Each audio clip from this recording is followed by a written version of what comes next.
Bonjour, j'espère que vous allez bien. On se retrouve pour une nouvelle vidéo assez rapide sur Interparfum qui vient de publier ses résultats trimestriels, semestriels.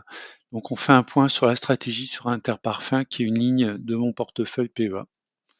On va démarrer par un avertissement. Je ne suis pas conseiller financier. Cette vidéo n'a pas pour but de vous proposer un placement financier ou un quelconque conseil d'achat, mais a uniquement un but pédagogique et de partage. Vous restez responsable de vos investissements.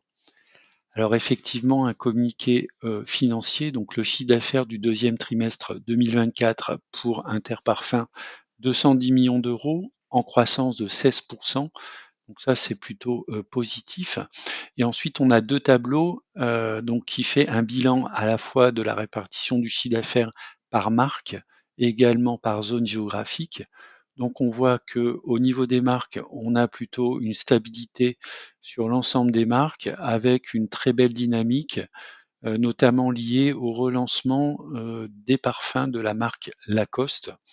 Donc il y aura sans doute une montée en puissance de ces parfums qui vont contribuer donc à la dynamique de chiffre d'affaires de la société Interparfums.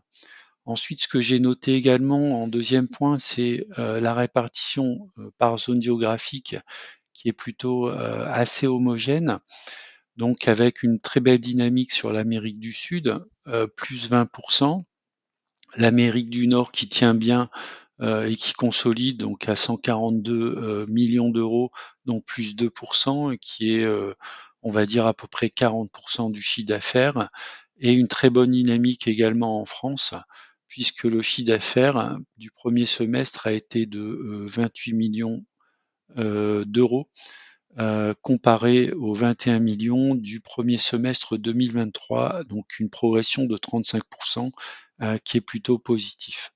Globalement, le chiffre d'affaires donc a grimpé de 6,7%. Le troisième point, donc il y avait un point d'interrogation sur le renouvellement de la licence avec Van Cleef Arpels, qui fait, si je ne me trompe pas, partie du groupe Richemont. Donc la licence a été serait en fait renouvelée pour une période de 9 ans à compter du 1er janvier 2025, ce qui serait une excellente nouvelle puisque Van Cleef et Arpels est une marque importante dans le mix produit de la société Interparfums. Si on regarde du point de vue des ratios financiers, donc ça date du 26, les données datent du 26 juin 2024, donc il n'y a peut-être pas tout à fait la mise à jour avec les toutes dernières données issues de la publication. Donc on aurait un chiffre d'affaires autour de 800 millions d'euros pour un EBITDA de 178 millions d'euros. Donc on est très bien, on est à peu près à 20, un peu moins de 25%. Donc un return on equity de 19%, donc ça c'est excellent, hein. Pour moi, un des critères, c'est au-dessus de 10%. Une profitabilité nette de 15%, donc ça c'est également très très bien, avec la génération d'un free cash flow qui est relativement faible de 6 millions d'euros. Donc la société n'a pas de dette, ce qui est également un point très positif. Si on regarde sur le graphique de long terme, la droite de régression, donc on a une croissance du modèle sur les 30 dernières années de 13% en moyenne, même quasiment 14% hors dividende. On va le voir, la société verse du dividende, avec un cours actuel de 44 euros pour une valeur théorique de 46 euros. On est légèrement en dessous en fait de la valeur théorique, moins 0,54 écart type. On a une volatilité qui est relativement faible puisque le coefficient de corrélation est de 0,82.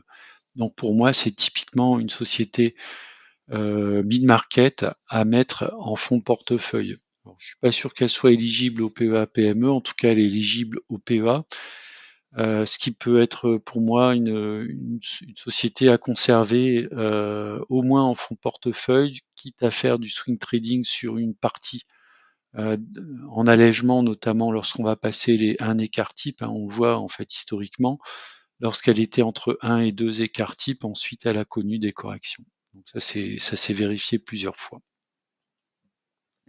Si on regarde maintenant l'analyse graphique de court terme, on avait un très beau support autour des 38 €, hein, donc qui a été maintenu par 2 fois à peu près sur la moitié du mois d'octobre 2023, et également ici donc sur la période juin, juillet, août juin, juillet 2024.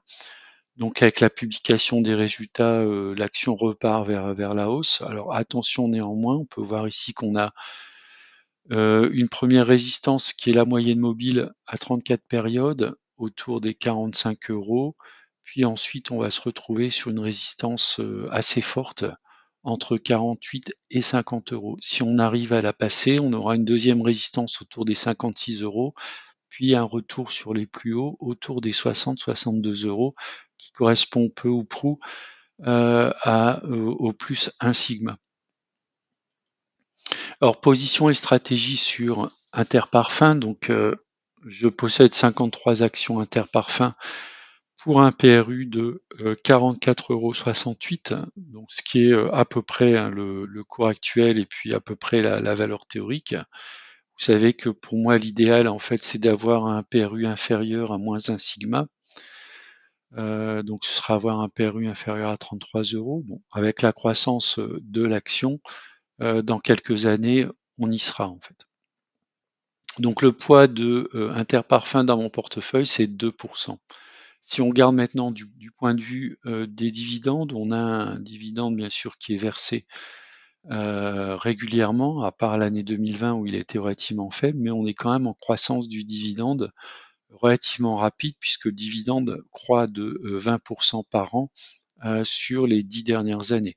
Donc on est en face à la fois d'une société qui a une très belle dynamique de croissance au niveau graphique et qui est capable également de verser un dividende en constante croissance. Donc ça, c'est plutôt positif, notamment sur le fait de garder l'action en portefeuille si on ne souhaite pas faire de swing trading. Alors, en conclusion, je pourrais dire que donc c'est une conformation de la poursuite de la croissance de la société, une croissance du modèle donc de l'ordre de 14% hors dividende, 2,68% de rendement. Donc moi j'ai prévu un renforcement dans la zone des 38 €. On a vu que c'était un support, sachant que la valeur théorique est de 46,33 €. Et c'est une ligne à conserver, éventuellement allégée lorsqu'on sera plutôt sur la zone des plus 1 sigma, c'est-à-dire la zone des 60-65 € si on souhaite éventuellement alléger sur Interparfums. Voilà, c'est la fin de la vidéo.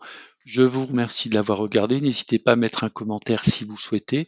Et puis je vous dis à bientôt pour une prochaine vidéo.